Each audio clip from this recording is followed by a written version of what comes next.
তুই গরুর রচনা পড়ছিস নাকি? এরকম করে কে ব্লগ করে?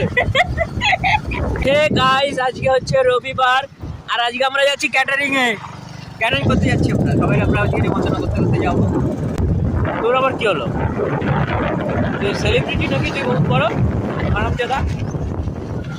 এই দেখো আমাদের একটা ব্রিজ হয়েছে আর এখানে নীল সাদা হাওয়াই চটি রং করে দিয়েছে। ক্যামেরা দিয়ে ব্লগ করছে। আমরা ক্যাটারিং করতে যাচ্ছি।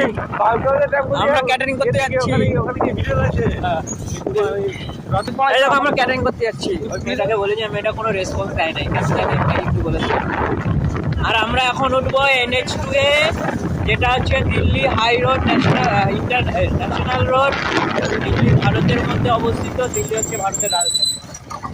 ঠিক বললাম? এরকম করে যাচ্ছিস, তুই তুলে নিয়ে চলে যাবি ফোনটা। কিচ্ছু করলে নিয়ে যাবে না। আমাদের এখানে বর্ধমানের লোক যাই করুক, ওরা টোটো চালিয়ে খাবে। শিক্ষিত লোক তা ওরা শুরু করে না। এটা আমাদের পুরো ভরসা, শুধু দামি জিনিস ছাড়া। আর আমার এই মোবাইলটা খুব কম দামি। সিদ্ধান্ত ফুল টাইম হয়ে যাবো না আমি NH ধরে নেবো? তাড়াতাড়ি বল, আমি তো ক্যামেরায় বলবো যে কোথা দিয়ে আমরা যাচ্ছি। কোথায় ধরবি? NH ধরবি? NH ধরবি। তো গাইজ, আমরা এখন NH ধরবো। NH মানে ন্যাশনাল হাই রোড, যেটা আমাদের এইখানে NH2 নামে পরিচিত। এই রোডটা অনেক জায়গায় অনেক নাম পরিচিত। এইটাই আগে কদিন আগে বেলডাঙ্গায় হামলা হয়েছিল এই রোডটা। তুই গরুর রচনা পড়ছিস নাকি?